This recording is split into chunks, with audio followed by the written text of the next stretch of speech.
गुड़िया बेटा, मैं भोजन लेने के लिए जा रही हूँ। आप घोंसले में ही रहना, घोंसले से कहीं बाहर मत जाना। मम्मा, आप हमेशा अकेले ही भोजन लेने जाती हो, आप मुझे कभी नहीं ले जाती हैं। मैं भी जाऊंगी, मुझे भी सीखना है कि भोजन कैसे लाते हैं। गुड़िया बेटा, जिद मत करो। अगर घोंसले में कोई नहीं रहेगा तो कोई पक्षी आकर हमारे घर पर कब्जा कर लेगा। घर खाली देखकर पक्षी कब्जा कर लेते हैं। नहीं मम्मा, मुझे भी भोजन लाना सीखना है। मैं भी चलूंगी आपके साथ। गुड़िया अपनी माँ से जिद करने लगती है और उसके साथ चली जाती है। रानो चिड़िया के जाते ही कालू गौरी उसके घर के अंदर आ जाते हैं।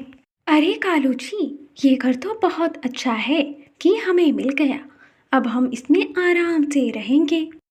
हाँ गौरी, अब मुझे ज़्यादा मेहनत भी नहीं करनी होगी।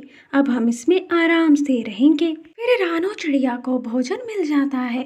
वो भोजन लेकर अपने घर आती है तो देखती है अंदर से दरवाजा बंद है।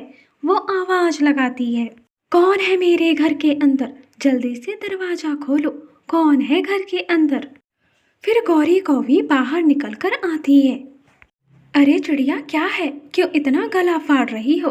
क्या बात है? जल्दी बोलो, मुझे अपने बेटे को भोजन खिलाना है। गौरी, ये मेरा घर है, चुपचाप से ये घर खाली कर दो। ऐसे ये तुम्हारा घर है, हम जब आए तो ये घर खाली था, अब ये हमारा घर है, तुम्हारा नहीं। चुपचाप से यहाँ से चली जाओ, वरना ठीक नहीं होगा। इस तरह गौरी कौवी रानो चिड़िया को वहाँ से भगा देती है। रानो चिड़िया तोते के पास जाती है और उससे कहती है, मिठू भैया, मेरी मदद करो। कौवों ने मेरे घर को कब्जा कर लिया है, कृपया मुझे अपने घर में रख लो। वो लोग मेरा घर खाली नहीं कर रहे हैं। मैं दाना लेने के लिए बाहर चली गई थी, मेरा घर खाली था और उन्होंने मेरे घर पर कब्जा कर लिया।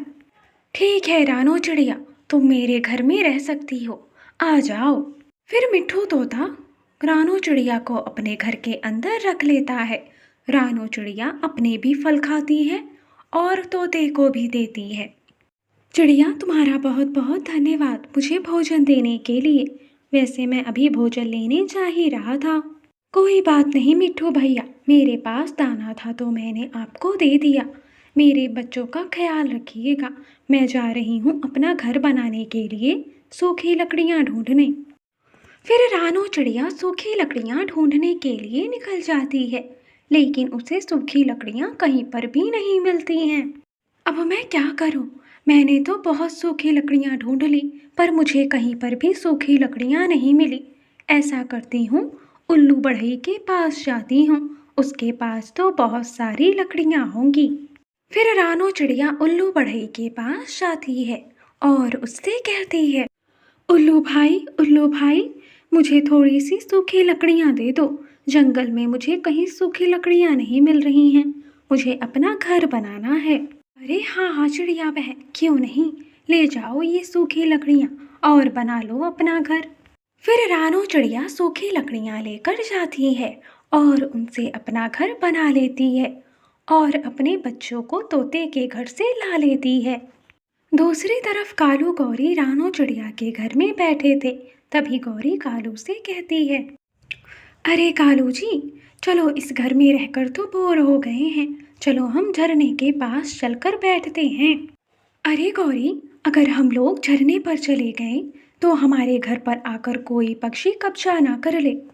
अरे कालू जी, हम लोग झरने पर चलते हैं, हमारा बेटा जग्गू तो है ना घर में, कोई भी पक्षी हमारे घर पर कब्जा नहीं करेगा। अब चलो यहाँ से। फिर कालू गौरी झरने की तरफ चले जाते हैं।